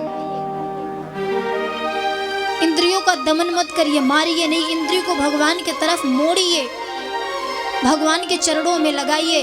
कुछ बहुत ज्यादा आपकी हो गया है, देने का मन है तो दान करिए। मुंह में दर्द हो रहा है, माताएं अक्सर आपस में ही बात करके अपनी बहू की बुराई उनसे, उसने उसकी बुराई उनसे, अब बहुएं ननंद की बुराई में, नंद की बुराई में लगी है। यही हो रहा है। कुछ बोलने का मन है तो भगवान का नाम बोलिए, देने का मन है तो दान दीजिए, सुनने का मन है तो कथाओं का श्रवण पान करिए। सब कुछ इसलिए, मैं ऐसा नहीं कहती कि जिनके बच्चे जॉब में लगे हैं, पढ़ाई में लगे हैं, सब कुछ छोड़ के 24 घंटे में 1 घंटा नारायण के लिए जरूर निकाला करिए। सबको ये उपदेश सबको दिया जाता है, सबको। आपको हम ऐसा बताते हैं, इसे हमें घूस नहीं मिली, हमें कोई पैसा दे करके यहाँ नहीं बैठाया गया है कि आपको ऐसा बोलेंगे अगर आप करेंगे तो हमारी एनजीओ, हमारी संस्था को प्रॉफिट होगी, सरकार देगी, ऐसा नहीं है। ये वो पीठ है, व्यासपीठ, जहाँ से आपको मुफ्त में ज्ञान दिया जाता है ताकि सबका जीवन कृतार्थ हो। हमें ये शिक्षा इसीलिए दी जाती है, यहाँ से बैठ के हम इसीलिए उपदेश देते हैं कि आप सबका कल्याण हो सके।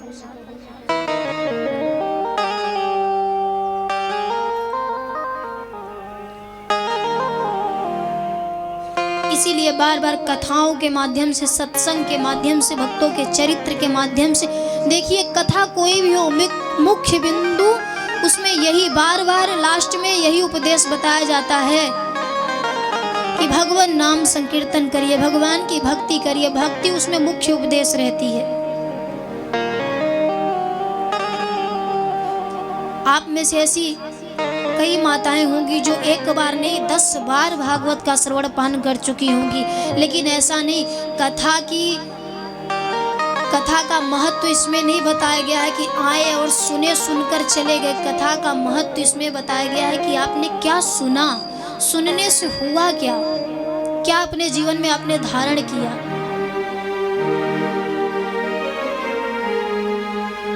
यहाँ आकर के जैसे आप यहाँ आए, साल में 11 महीने आपके बीत गए, 12वां महीना यहाँ, एक ही माह यहाँ आना होता है माघ मेले में कल्पवास के लिए। तो पूरा नियम धर्म आप यही बनाओ, घर में भी अपनाओ, नाती खिलाओ, घर में भी खूब सेवा करो, कुछ भी करो, लेकिन 1 घंटा तो निकाल लो भगवान के लिए। क्योंकि याद रहे वहां आपका भागीदारी कोई नहीं होगा, वहां केवल आप होंगे।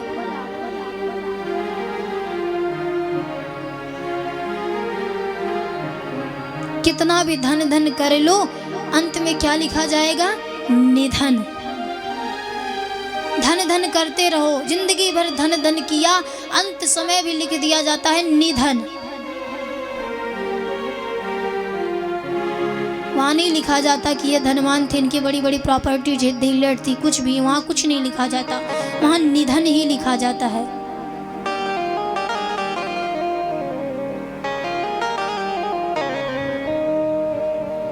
तो ध्रुव जी महाराज ने तो बचपन में भगवान को रिझाया था, आपका 55 ही सही, अभी से लग जाओ, ज्यादा समय नहीं हुआ है। जो बचा है उनके शरणागति में बिता दो। जो बहुएं हैं, जो माताएं हैं, जो अभी यंग हैं, तो जो नई आई हैं, उनको लगता है कि अभी से हम भक्ति भजन में लग जाएंगे तो सास ससुर की सेवा कैसे होगी, घर में सेवा हो सकती है? क्यों नहीं हो सकती है? जरूरी थोड़ी 24 घंटे आप सेवा करो। सुबह जल्दी उठो, भगवान की पूजा पाठ करो, मन शांत करके 1 घंटा उन्हें भी दे दो। जैसे सबको दे रहे हो वैसे उन्हें भी दो। बहाना ना लगाओ कि समय नहीं मिला। भक्ति का कोई समय नहीं होता। हम प्रसंग सुनते हैं प्रेमक दास बाबा जी का। वो एक बार सुना रहे थे, उनसे किसी भक्त ने पूछा, उनके प्रश्नोत्तरी चलती है, तो प्रश्नोत्तरी में उनसे पूछा गया कि बाबा जैसे हम बिजनेस में रहते हैं, बाहर दूर रहते हैं, पहले हम वृंदावन में रहते थे, अब हम वहाँ से दूर चले गए हैं, नौकरी पर ड्यूटी पे चले गए हैं, तो जैसे अब हमें कब प्राप्त होगा राधा रानी का संग, हमें जो अपने से विमुख कर दी हैं। प्रश्नोत्तरी में उनसे पूछा जा रहा था कि बाबा बताइए कि कैसे भक्ति हो, कैसे उनकी पूजा करें। तो बाबा ने बड़ा सुंदर उपाय बताया था। क्या बताया था? कहा कि ज्यादा कुछ मत करो, ड्यूटी करो, नौकरी करो, तुम्हें ये नहीं कहता घर आके बैठ जाओ। हाँ, एक काम करना कि हर 5 मिनट में राधे राधे बोलना। हर 5 मिनट में, हर 5 मिनट में राधा नाम संकीर्तन करना। ऐसे दोबारा वो जब प्रश्नोत्तरी में आए तो बताने लगे कि बोले कब कब किया? बोले बाबा कब कब नहीं किया। कैसे? बोले कि आपने कहा था हर 5 मिनट में राधा नाम का जप करना। तो हर 5 मिनट में राधा नाम लेता, लेकिन जो बीच के 5 मिनट बचते थे उसमें भी यही ध्यान रहता था कि अभी राधा नाम लेना है। जैसे 5 मिनट बीतेगा तुरंत राधा नाम। तो दिन के 24 घंटे राधा नाम मेरे दिमाग में चलता रहता था, मन में। क्योंकि क्या याद रखना है कि 5 मिनट राधा राम बोलना है। जैसे हास्य में एक कहानी आती है ना, एक प्रसंग आता है कि जैसे किसी बच्चे की बुद्धि थोड़ी कमजोर थी, याददाश्त कमजोर थी, याद नहीं था, तो उसकी मैया ने कहा बादाम ले आकर खाया कर, बुद्धि तेज हो जाएगी। बोले ठीक है। बादाम ले आया, दूसरे दिन रख दिया घर में, दूसरे दिन ढूंढ रहा है। बोले क्या ढूंढ रहे? बोले वही बादाम कहाँ रखी है। जब बुद्धि ही कमजोर है तो बादाम कहीं भी रखी रहे, मिलेगी थोड़ी। तो इसी तरह प्रेमक दास बाबा जी के जो शिष्य थे, उन्होंने बताया कि मेरे जो बीच में जो 5 मिनट मिलते, हर 5 मिनट बाद राधा नाम लेना था। तो जैसे 5 मिनट राधा नाम लिया, भी 5 मिनट बाद फिर लेना है, तो 24 घंटा मन में चलता रहेगा। वो 5 मिनट भी मन में यही चलेगा कि आगे चल के राधा नाम लेना है। तो भक्ति का कोई विशेष नियम नहीं है, जिसको करना है कहीं भी बैठे रहिए, बस मुख से राधा नाम संकीर्तन करते रहिए, हरे कृष्ण हरे राम करिए। महामंत्र भी इसको बोला जाता है, कोई साधारण मंत्र नहीं है।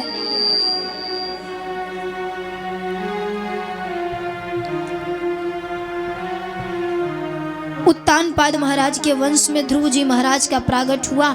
और फिर वर्णन आता है मनु महाराज के दूसरे पुत्र का वर्णन।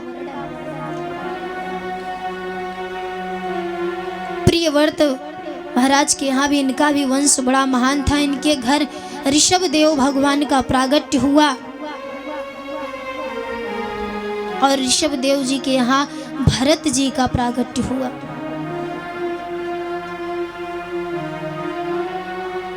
भरत जी महाराज बहुत बड़े संत थे, जिनके नाम पर अपने देश का नाम भारत पड़ा। कोई महान, कोई साधारण व्यक्ति नहीं थे, बड़े महान पुरुष थे। इनके नाम पे ही पहले भारत का नाम भारत नहीं था, अजनाव खंड भी कहा जाता था। पहले भारत का नाम शास्त्रों में वर्णन है अजनाव खंड था। भरत, उसके बाद भरत जी के नाम पर इस देश का नाम भारत पड़ा।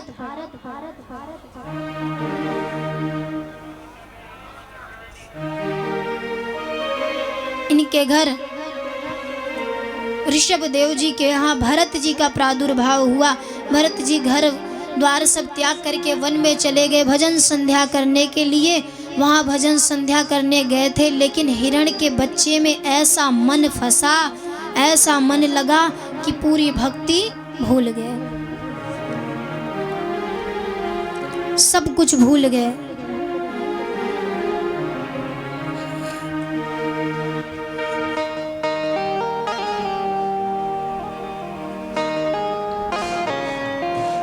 हिरण के बच्चों को जन्म देते ही उसकी माँ का निधन हो गया। हिरणी मर गई। भरत जी महाराज उस छोटे से बच्चों को लेकर के अपने आश्रम में आते हैं। अब भजन में ध्यान कम है और उस हिरण के बच्चे में ध्यान ज्यादा है। अंत समय आया, प्राण निकलने के समय आए और उस हिरण की छवि मन में बसी रह गई कि मैं मर जाऊंगा, मेरे बाद इसका क्या होगा, कौन इसको लालित पालित करेगा, कौन इसको पाले पोसेगा। और अंत में हुआ क्या कि मरते समय जिसका स्मरण करोगे अंतकाल वही योनि आपको प्राप्त होगी। हिरण के बच्चे में मन फंसा था। एक बहुत सुंदर भाव है उनके विषय में लिखा गया है, अंतकाल में भी रहा मृग शावक का ध्यान, पुनर्व जन्म मृग हुए राजा मोह निधान। अंत काल मृग शावक यानी कि जो हिरण होता है उसमें ध्यान रहा और मृत्यु हो गई। और वर्णन है कि अगर मृत्यु के समय जैसा आपका मन रहेगा, जिसमें मन फंसा रहेगा, अगले जन्म में उसी योनि में आपको जन्म मिलेगा। हिरण के बच्चे में मन लगा, उनका निधन हुआ और दूसरे जन्म में हिरण बन करके आए। उस योनि में भी उन्होंने खूब भजन की, पूजा की, पाठ किया और फिर दूसरा जन्म उनका हुआ ब्राह्मण के यहाँ। सब कुछ याद था कि पहले मैं राजा था, फिर हिरण योनि में आया, अब मैं ब्राह्मण के यहाँ। तो दो संतानें एक साथ उत्पन्न हुई, एक लड़का और एक लड़की। भरत जी महाराज उसी में थे और फिर वो बोलना बंद कर दिया कि अब नहीं बोलूँगा, केवल भजन संध्या में लगे रहते, भगवान का सुमिरन करते, उनके नाम का जप करते और कुछ भी नहीं करते।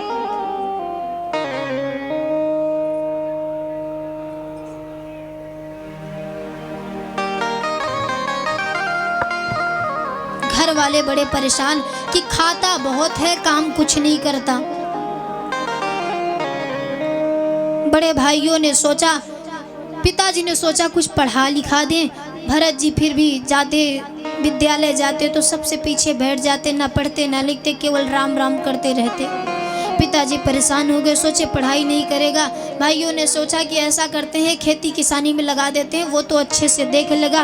पर भरत जी का वहाँ भी यही हाल रहा, जहाँ गड्ढा करना वहाँ मिट्टी डालते, जहाँ से मिट्टी डालना वहाँ गड्ढा करते, उल्टा सीधा काम। क्योंकि राम नाम संकीर्तन में बिजी रहते थे, 24 घंटा हरि नाम संकीर्तन किया करते थे। तो फिर हुआ क्या, कुछ समय बीता, भाइयों ने फिर सोचा कि ये किसी काम का नहीं है, खेती भी इससे नहीं हो सकती है। तब बोले एक चीज़ तो हो सकता है ना, खेत में डंडा लेके बैठा देते हैं, कोई भी पशु पक्षी आएगा उसको भगाएंगे तो चिड़िया दाने तो नहीं चुन पाएगी। लेकिन यहाँ भी भरत जी का वही हाल रहा। भरत जी तो भक्त हैं, अब भक्त बड़े सरल स्वभाव के होते हैं। जो सरल होते हैं भगवान उन्हीं को, ज्ञान वैराग्य भक्ति भले आपके जीवन में कितना भी भरा, लेकिन जब तक सरलता नहीं है भगवान प्राप्त नहीं होंगे।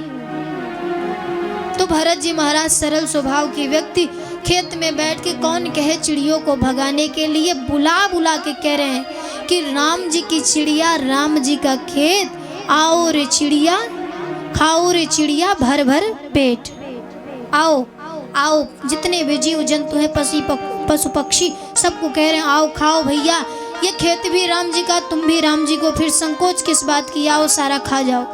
भाइयों ने देखा, बड़ा क्रोध है आया और सबने क्रोध में कह दिया कि इसकी बुद्धि जड़ है, और तब से नाम पड़ा जड़ भरत।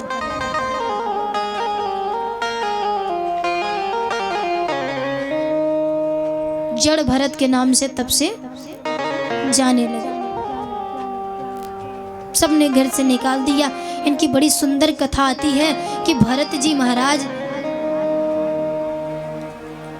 एक वृक्ष के नीचे एक बार बैठे थे जंगल में। चोरों के सरदार, एक चोर के सरदार थे, उनके कोई संतान नहीं थे। उन्होंने मन्नत मांग रखी थी कुल देवी से, काली मैया से, कि अगर मेरे घर संतान होगी तो तुझे नर बलि देंगे।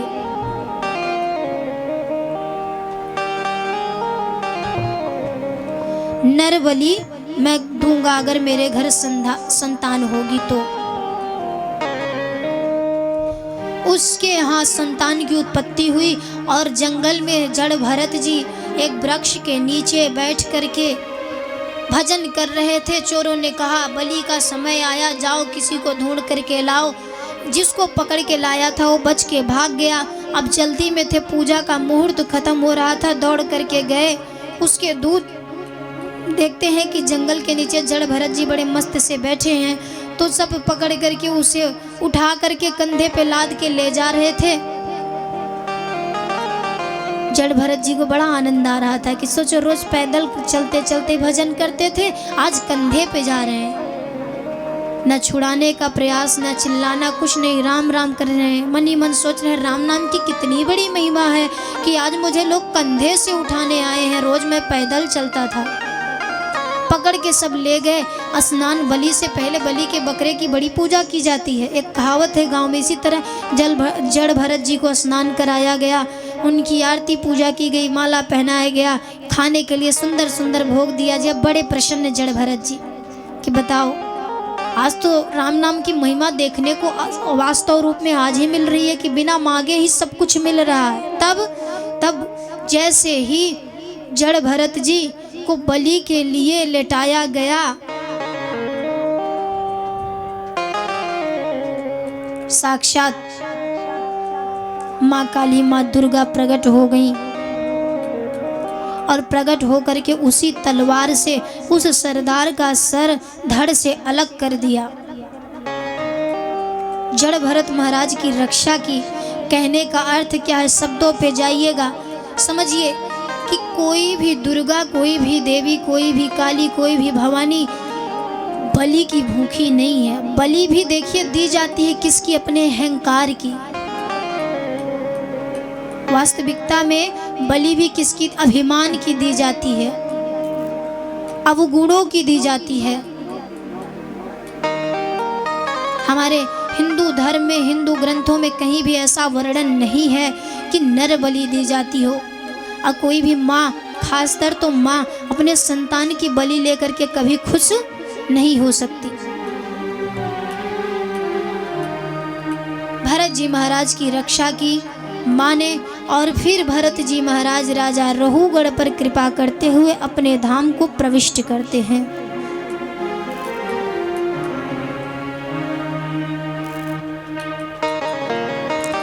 अथ सिंधु सौवीर पते रहूगणस्य ब्रजत इच्छुमत्यास्तटे तत्कुलपतीनां शिविकावाह। रहूगढ़ राजा पर कृपा करते हुए भरत जी महाराज श्रीधाम को प्रविष्ट कर जाते हैं।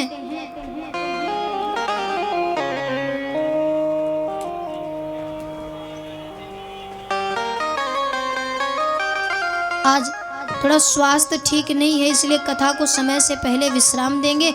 इससे पहले आइए थोड़ा हरि नाम संकीर्तन को गुनगुना लेते हैं, फिर विश्राम की ओर चलते हैं। और सभी माताओं से अनुरोध है कि कल भगवान श्री कृष्ण का जन्म है, समय से पधारें और कथा का श्रवण पान करें। कल लाला का जन्म है और जन्म में अपने घर में जब आपके यहाँ संतान की जन्म होती है, जितना उत्साह मनाते हैं, तो फिर ये तो भगवान का ही जन्म होगा। समय से पधारें, भगवान के जन्म की कथा का श्रवण पान करें। और केवल भगवान नारायण का नहीं, भगवान श्री रामचंद्र जी का, भगवान श्री कृष्ण का, वामन भगवान का, कई बार ऐसे कई किरदार हैं जिनका कई भक्त भगवान की चर्चा की जाएगी कल।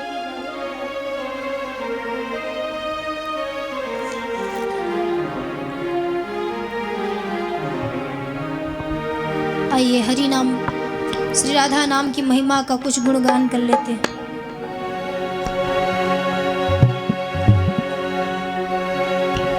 करुणामयी कृपामयी मेरी दयामयी राधे, करुणामयी कृपामयी मेरी दयामयी राधे, करुणामयी कृपामयी, करुणामयी कृपामयी मेरी दयामयी राधे, करुणामयी कृपामयी मेरी दयामयी राधे। श्री कृष्ण गोविंद हरे मुरारे, हे नाथ नारायण वासुदेवा। श्री कृष्ण गोविंद हरे मुरारे, हे नाथ नारायण वासुदेवा, हे नाथ नारायण वासुदेवा, हे नाथ नारायण वासुदेवा। श्री कृष्ण गोविंद हरे मुरारे, हे नाथ नारायण वासुदेवा। श्री कृष्ण गोविंद हरे मुरारे, हे नाथ नारायण वासुदेवा। राधे किशोरी कृपा करो, राधे तुम्हारी कृपा करो, कृपा करो राधे कृपा करो, कृपा करो श्याम कृपा करो, राधे तुम्हारी कृपा करो, राधे किशोरी कृपा करो। राधे कृष्ण कृष्ण कृष्ण राधे राधे, राधे श्याम श्याम श्याम राधे राधे, राधे कृष्ण कृष्ण कृष्ण राधे राधे, राधे श्याम श्याम श्याम राधे राधे, राधे कृष्ण कृष्ण कृष्ण राधे राधे, राधे श्याम श्याम राधे राधे, राधे कृष्ण कृष्ण कृष्ण राधे राधे, राधे श्याम श्याम राधे, राधे कृष्ण राधे श्याम राधे राधे, राधे कृष्ण कृष्ण कृष्ण राधे राधे, राधे श्याम श्याम राधे राधे। श्री कृष्ण गोविंद हरे मुरारे, हे नाथ नारायण वासुदेवा। श्री कृष्ण गोविंद हरे मुरारे, हे नाथ नारायण वासुदेवा, हे नाथ नारायण वासुदेवा, हे लक्ष्मी नारायण वासुदेवा, हे नाथ नारायण वासुदेवा। आरती करो,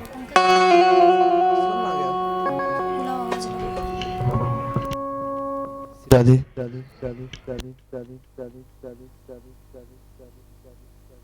शिवम पंडित जी,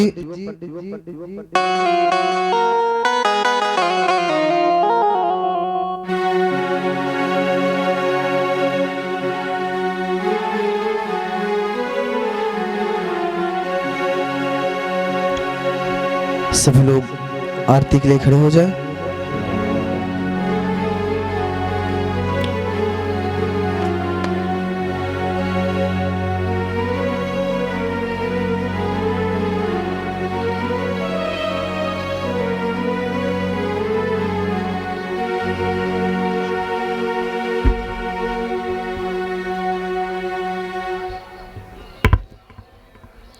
हरि ओम चंद्रमा मनसो जात चक्षो सूर्यो वजायता श्रोत्रादश्य प्राणस्य मुखादग्निरजायता।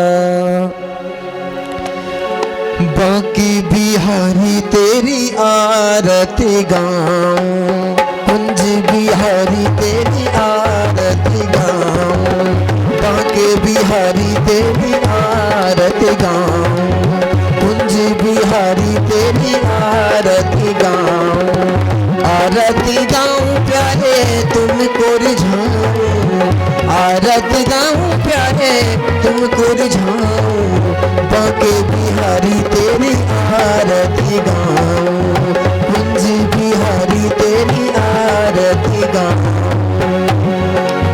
चरणों से निकली है गंगा प्यारी, जिसने सारी दुनिया तारी, तुम्हें चरणों के मैं दर्शन पाऊं, बाके बिहारी तेरी आरती गाऊं। मोरे मुकुट तेरे शीश पे सोहे, मोरे मुकुट तेरे शीश पे सोहे, प्यारी मुरलिया मेरो मन मोहे, या बंसी पे मैं तो बलि बलि जाऊं, बाके बिहारी तेरी आरती गाऊं। दास अनाथ के नाथ आप हो, व्यास दास जी के नाथ आप हो, मेरे मोहन साथ आप हो, मेरे मोहन साथ आप हो, तेरी छवि पे बलि बलि जाऊं, बाके बिहारी तेरी आरती गाऊं, कुंज बिहारी तेरी आरती गाऊं। श्री हरिदास झुके प्यारे तुम हो, श्री हरिदास झुके प्यारे तुम हो, मेरे मोहन जीवन धन हो, मेरे मोहन जीवन धन हो, या बंसी पे बलिहारी मैं जाऊं, बाके बिहारी तेरी आरती गाऊं, कुंज बिहारी तेरी आरती गाऊं। कर्पूर गौरम करुणावतारम संसार सारम भुजगेंद्र हारम, सदा वसंतम हृदयारविंदे भवं भवानी सहितं नमामि। त्वमेव माता च पिता त्वमेव, त्वमेव बन्धुश्च सुता त्वमेव, त्वमेव वेद्या द्रविडं त्वमेव, त्वमेव सर्वं मम देवदेव। मंदारमाला तुलकाल काली कपाल माला चित से कराय, दिगंबराय च दिगंबराय नमः शिवाय च नमः शिवाय। हरे राम राम राम हरे हरे, हरे कृष्णा कृष्ण कृष्ण हरे हरे, हरे राम राम राम हरे हरे, हरे कृष्ण कृष्ण कृष्ण हरे हरे, हरे राम राम राम हरे हरे, हरे कृष्ण कृष्ण कृष्ण हरे हरे। बाके बिहारी तेरी आरती गाऊं, कुंज बिहारी तेरी आरती गाऊं, रास बिहारी तेरी आरती गाऊं, प्रेम बिहारी तेरी आरती गाऊं। आरती गाऊं प्यारे आपको रिझाऊं, आरती गाऊं प्यारे आपको मनाऊं, आरती गाऊं प्यारे आपको रिझाऊं, आरती गाऊं प्यारे आपको मनाऊं। राधा वल्लभ तेरी आरती गाऊं, श्याम सुंदर तेरी आरती गाऊं, हे गिरिधर तेरी आरती गाऊं, बाके बिहारी तेरी आरती गाऊं। निषिद्धीकरण